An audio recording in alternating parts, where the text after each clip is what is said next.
أهلا بضيوف قد جاءوا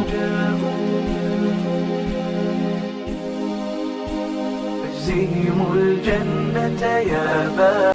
بسم الله الرحمن الرحيم. السلام عليكم ورحمة الله تعالى وبركاته. أصحابتي ذقالق أوان السلامي مقعيق ورحمة هلك آد نقدا ونيسان وملاكينا ما أنت وحان كاد لدونا ilmaha markii naaska laga jaraayo cashirkii ka horeeyay waxaa uga soo hadalnay habkoriinka ilmaha marka uu dhalanayo ilaa 2 sano inta u dhaxeyso qaabka uu koro.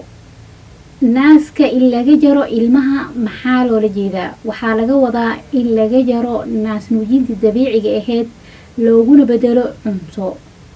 goormee ayaan laga jarayaa? waxaa laga jarayaa 2 sano markay u dhamaato.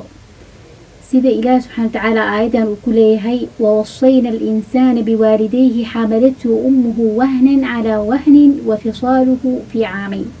سيدة كالكوعد آيدا سورة البقرة كجرته والوالدات يرضعن أولادهن حولين كاملين لمن أراد أن يتم الرضاعة. لبدا سنة كهر ملقى جري كراها ولقى جري كراها هدي اسكرها عن hooyada iyo aabaha hadday isku waafaqaan in laga jaro waa laga jari karaa. fain araadaa fisaalan can taraadin minhumaa watashaawurin falaa junaaha calayhima. sidaas darteed waxaa muhiim ah hooyada markay ilmaha naaska ka jarayso inay ilaaliso dhowr qodob. qodobka ugu horeeya waxaa waaye in ilmaha caafimaadkiisa marka hore la kontaroolo nafsiyan jir ahaan inuu caafimaad qabo.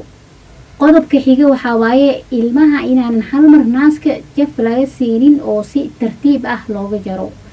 tusaale ahaan hooyada haddii 10 mar naaska ay siin jirtay ama uu jaqi jiray ilmaha in laga soo yareeyo 9 mar laga dhigo, dhowr beri markii lagu wado 8, dhowr beri kale 7 ilaa hal mar loo gaarsiinayo.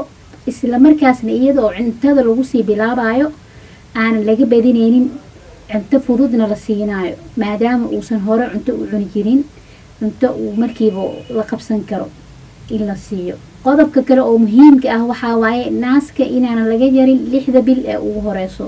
haddii ay dhacdo in laga jaro naaska waxaa muhiim ah in laga jaro 6 bil kadib. waxaana kasii muhiimsan ama kasii wanaagsan oo ka fiican 2 sano in loo dhammaystiro.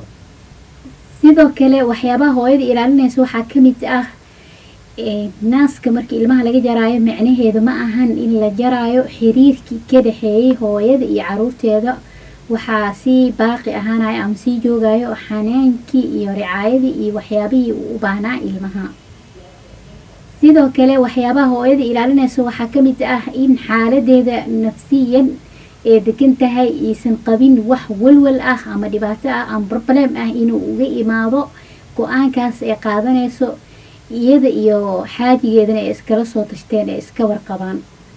qodobka ugu dambeeya oo muhiimka isagana in la ilaaliyo ee tahay waxaa waaye ilmaha markii naaska laga jaraayo inaynan dhihin hooyada maadaama naaskii laga jaraayo wuxuu u baahan yahay cunto badan in hal mar la siiyo. cuntada waa in loo yaryareeyo wax oo mataqaana ilmaha uu qaadan karo isku dheeli tiran oo fudud in la siiyo. cashirkeena maanta intaas ayuu ku egyahay. ciwaankan ayaana ugu dambeeyo cashiradii aan uga hadlaynay naas nuujinta iyo waxyaabihii la xiriiray iyo guud ahaan ilmaha markuu dhasho ilaa 2 sano ee ugu horeyso noloshiisa. waxyaabihii aan uga hadlaynay cashirkan aan ugu dambeeyo.